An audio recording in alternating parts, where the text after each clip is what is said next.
All right, so when it comes to the NBA, the discussion around who would win this team versus that team, two teams that played in different eras, which player is better, this player from the 1970s or this player from the 2010s, we have a lot of these discussions when it comes to NBA basketball where it's all hypotheticals. It's a lot of hypotheticals. It's a lot of he say, she say. It's a lot of hot takes, people saying stuff that sounds good, people saying stuff that draws attention. That's why there's a lot of people who talk about sports, particularly the NBA, who don't really know what they're talking about, who don't really watch NBA basketball or know what they're watching, but they're able to garner attention because they're able to make it sound good, or they're able to just say things that are kind of fast food takes and they're able to run with it. But my biggest issue when it comes to this topic of comparing eras in the NBA, the simplest way I could put it is in the example of a test. If I get a 7 out of 10 on a test and you see my answers and you take my answers and you go take that same test and now you get a 9 out of 10, that doesn't validate that you're smarter than me because context is key. We have to evaluate what that person did in their era because that is all that they knew at the time. That's all the information. That's all the equipment. That's all the access to resources that that person had in their time period. You can't fault somebody for not doing a crossover dribble when nobody was doing a crossover dribble. You can't fault somebody for not flying or transporting when we're in an era where we get places by driving a car. It's just when you know more, you can do more. When you have more access, you can do more things. And you can't just keep shitting on the previous era and say that because you're doing it bigger and better than they are, because you're making more money than they are, that automatically makes you better than them. Because if I got a 7 out of 10, for example, back to that test, if I got a 7 out of 10 when I took it and nobody else was getting more than a 5, and then you come around and get an 8 or a 9 while being privy to the answers I have because you came up under me, you came up under my influence, you came up seeing what I was able to do and take it the next step, who's really better? Who's really smarter? Who's really more talented? Because I went and got a 7 out of 10 when nobody was getting a 7 out of 10. I went and I was able to figure out these answers when nobody was doing that. You took what I created. I'm the originator. I came before you. I was doing these things before you were even around. And you were able to take that and build on it and build on it and build on it. And because of that, guys now play in a league that's more advanced than it was previously. Guys do things now that they didn't have the idea of doing before. That doesn't mean that you're a better player than the players that came before you, because you have to compare each other by the era. You have to compare what you're doing against your peers and what you guys have access to what that person was doing back then versus their peers and what they had access to. If I'm averaging 20 points a game in the 1980s and you're averaging 10 points a game in the 2020s, but your highlights look more better than mine, your highlights are more saucy, I'm a better player than you, bro. I was doing bigger things in the 1980s with less reference, with less stuff to go back to, and I was doing it bigger and better than you were in a time period where you have more access to stuff, and you weren't as effective in your time period than I was in my time period. All we can play is the people in front of us. All we can compete with is the people in front of us. That's why Bill Russell will always be in my top 5. Rest in peace, Bill Russell. Because Bill Russell won every single time. He's the ultimate winner. He's the ultimate winner. And I'm not going to knock him because there was only 8 teams or 12 teams or because he had this guy on his team or that guy. I don't care about none of that shit, bro. He won. He was a winner. The name of the game is to win. You play the game to win the game. The infamous quote. And that's what Bill Russell did every time out. And that puts him above guys like a LeBron James who might have these highlights and different things of that sort, but wasn't affecting the game in the way that it matters more than this guy. And it's proven. LeBron got a chance to team up with D-Wade. LeBron got a chance to team up with Bosh, Anthony Davis, Kyrie Irving. all these studs, Kevin Love. And he doesn't have nearly as many championships as Bill Russell has with guys that you guys claim are plumbers. So it's all about, just to get to the point, it's all about doing the most with what you have, doing the most with what's given to you. Take Michael Jordan, for example. Michael Jordan was playing basketball at a time when the three-point shot was considered gimmicky. It was considered a bailout shot. You were letting the defense off the hook. You weren't putting any pressure on them. You weren't getting yourself to the line. You weren't beating them up. Jordan actually said he didn't want to perfect his three-point shot because he felt like it would make him too complacent and not attack the basket. And if you've played any level of pickup basketball or competitive basketball of any sort, you know that's true. Because you know, what do coaches say? They want you to get something easy at the rim. Get something easy. That's what coaches try to do for their role players in the starting lineup. They try to start the game off, tell the point guard, hey, get him an easy look early. Get him going. Get him engaged. Why? Because if you see a layup go in, if you see the ball go in the hoop, you're going to have more confidence because a lot of basketball is mental. A lot of basketball is energy-based. And if you're in a good vibe and you got a good pep to your step, you might knock that jumper down later on.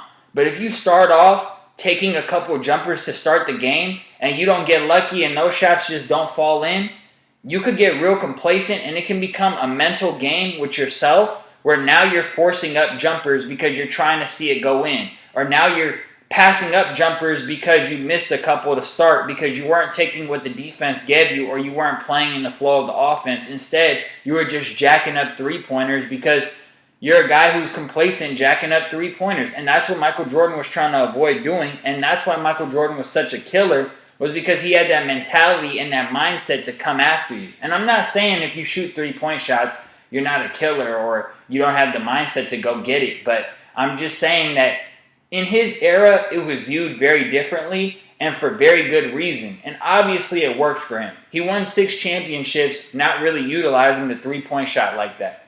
But if you look at his jumper and you look how smooth his mid-range jumper was, how can you tell me that if he focused on being an elite three-point shooter, he wouldn't get there? I'm looking at Michael Jordan highlights, and I didn't grow up during the Bulls era. I definitely watched the Warriors era from a front row seat living out here in the Bay Area. But just watching Jordan highlights and seeing how smooth his mid-range jumper was, I have a hard time believing that if he grew up during the analytic years of the NBA and he was coming up during this time period, that he wouldn't be able to knock down three-point shots. That he wouldn't make that a staple of his game or he wouldn't utilize it in the highest degree. It's just important. I just want to make sure that we all keep in mind that it's important that we pay attention to the fact that guys nowadays have more equipment than ever before. They have more supplements. They have shit. They have more PEDs. I know guys don't like when I talk like that, but they have more PEDs than they had before. They have more information. They have more access to just so many different things. They have the knowledge and the footage of previous basketball from previous generations to study and follow. You see a lot of the elevator plays and a lot of the Warriors plays and split action plays that the Warriors run. They were doing that way back in the day, and it was effective. And they're just bringing it back. When you listen to rap music nowadays, when you listen to things that politicians are saying, when you see things in sports, a lot of this shit, there's nothing new under the sun. It's 2022. There's nothing really new under the sun. People are just reinventing things, and they're finding a way to kind of mask it or disguise it or say it in a cool way or do it in an interesting way that looks a little different, that feels a little different. But a lot of this shit, nothing's really new under the sun. People are just reinventing what the originators that came before them did or said or were up to. And when we do that, it's okay if we enhance it or if we update it, but we always have to give kudos because people are really getting it twisted. Like, people talk about how athletic and strong players are today in the NBA, but there's guys like a JJ Barea, a TJ McConnelly. These guys are in the NBA. They're not big guys. They're not huge guys. Chris Paul and Trae Young are taking over the league. They're the most dynamic guards in the league. They're 5'10", you know? Isaiah Thomas, Kemba Walker, these are small guards, you know? So who's to say that these guys that came before you are plumbers just because they don't necessarily look the biggest or the most fit or whatever the case is, or they're not lifting weights as much as you are? We got guys like James Harden in the league right now who, once the league kind of scaled back on all those ticky-tack fouls and started playing James Harden, started refereeing James Harden more honest, we saw how much James Harden struggled with that. We see now that James Harden is more of like a facilitator at this stage in his career where they're not really giving him calls and he doesn't have like the same step like he used to. But a lot of it is that they're not giving him the calls or that they're just not falling for that step back bullshit that they used to fall for anymore. And because of that, you could kind of see if James Harden played in the 90s, he would be, in a slowed down, very physical era where they're not calling fouls. He would be a guy who would be a facilitator. He would be a floor general. He has a great feel for the game. And they weren't shooting the three-point shot like that, so he would probably be working out the mid-range, taking creative mid-range shots, probably finding cool angles to shoot runners from and step back mid-range shots and things of that sort. But, he wouldn't be the most athletic guy on the court. He wouldn't just be exploding past guys. He would struggle with the physicality. He wouldn't get bailout calls. He's not a guy who plays defense. He's not the most mentally tough guy in the league right now that doesn't even have as many mentally tough guys as they used to have. So now imagine before where there were guys who were mentally tougher and maybe they weren't stronger, but just they were more down and they were more willing to embrace contact.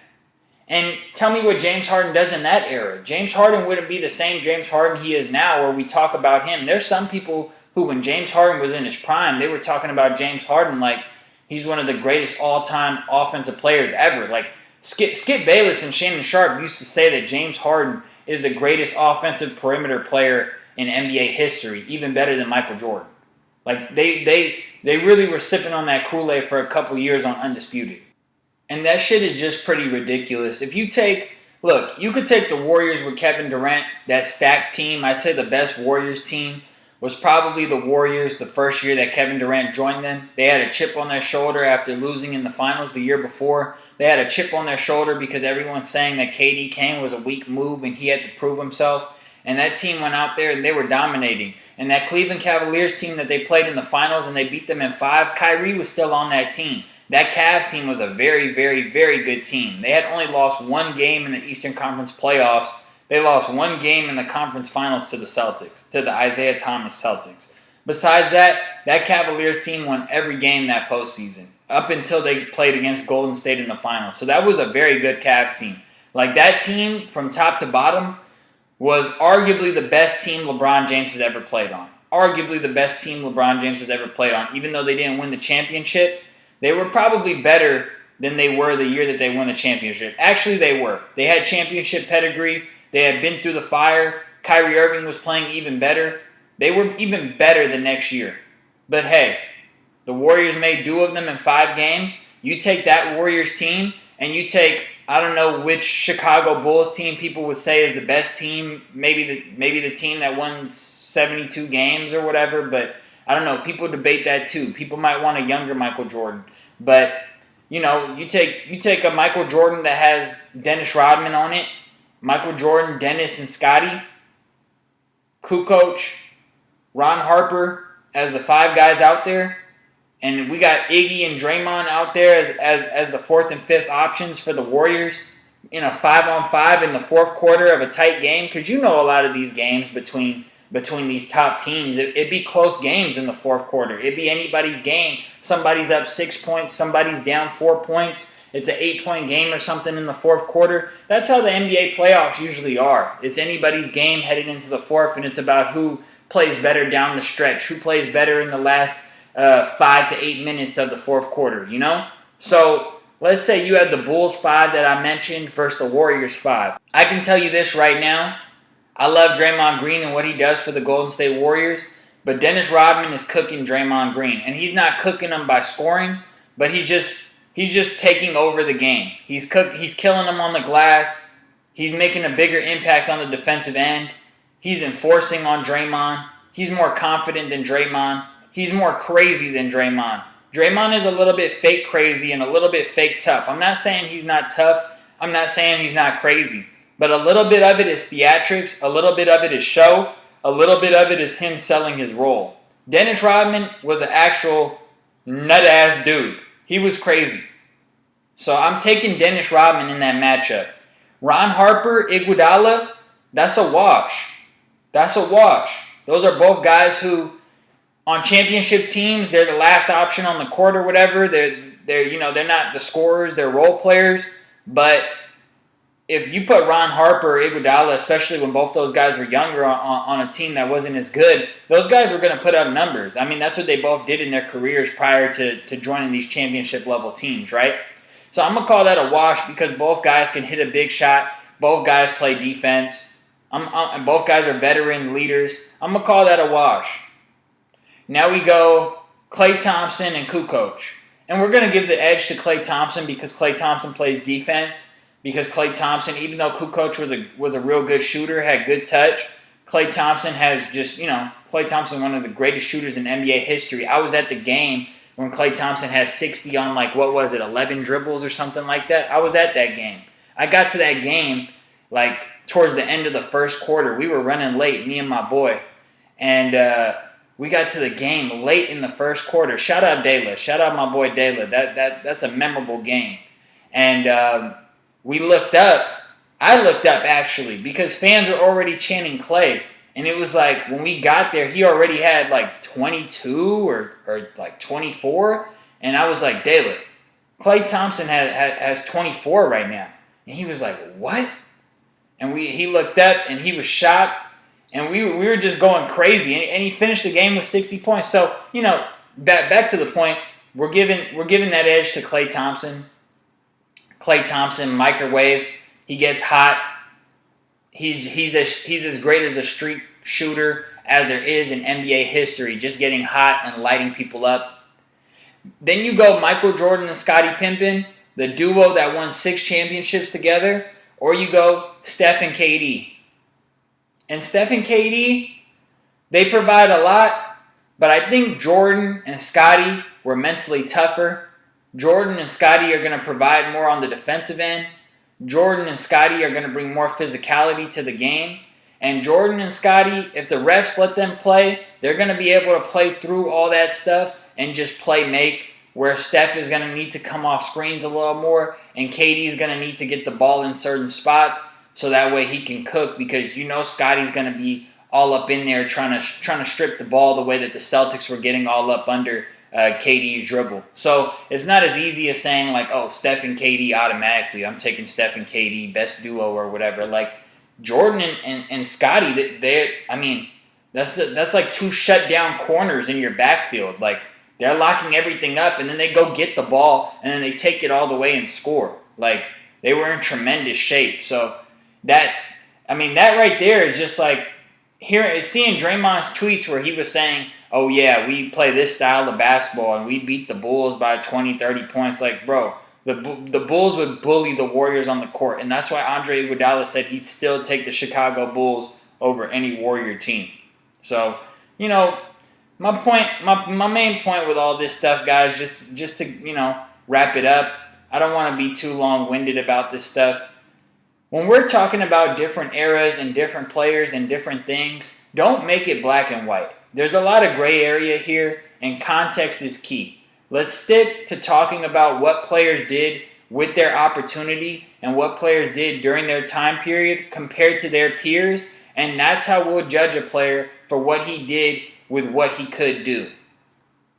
And that's it on that. Thanks for watching. Make sure to like, comment, and subscribe. Share the videos. Till next time, peace.